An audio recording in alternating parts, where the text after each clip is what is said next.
आज बऱ्याच दिवसातनं video upload करायला लागले बघा. व्हिडिओ बनवलेत पण काही अपलोड केले नव्हते. त्यामुळे आता रेग्युलर व्हिडिओ तुम्हाला बघायला मिळतीलच. तर आम्ही की नाही ऊसात आंतरपीक म्हणून टोमॅटो केले आणि त्यात की नाही आता आज टोमॅटोला अजून आळवणी नाही, काही नाही, काहीसुद्धा केलेलं नाही बरं का. तर आमच्या विहिरीला पाणी कमी आलं होतं आणि ही मेथीची भाजी टाकली होती. त्याला काही दर नव्हतं, त्यामुळे त्यालाही तणनाशक मारले आणि ते आता सुकायला लागली आहे भाजी. आणि टोमॅटोची झाडं काही ना करता का नाही पण खूप छान आलीत बघा अशी. त्यामुळे म्हटलं चला आता ह्याला खायला द्यायला चालू करूया.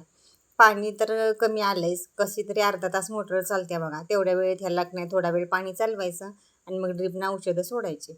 असं काम चालू आहे. आणि आता ऊसाला पण पाणी कमी आहे म्हटले की आता ऊस म्हणजे टोमॅटोला औषध सोडून झाल्यानंतर का नाही मग आपण का नाही खाली सरीत घ्यायचं पाईपा आणि मग ते पाणी चालवायचं. का तर पाणी कमी आहे म्हटल्यानंतर ॲडजस्टमेंट कशी तरी केलीच पाहिजे. त्यामुळे ही 100 लिटरच पाणी तयार केलं आहे बघा आणि आता हे ह्युमिक तयार केलं आहे आणि हे की नाही आपण ड्रिपने सोडायचं आहे. तर चला कसा व्हिडिओ वाटला हे नक्की कमेंट करून सांगा बरं का.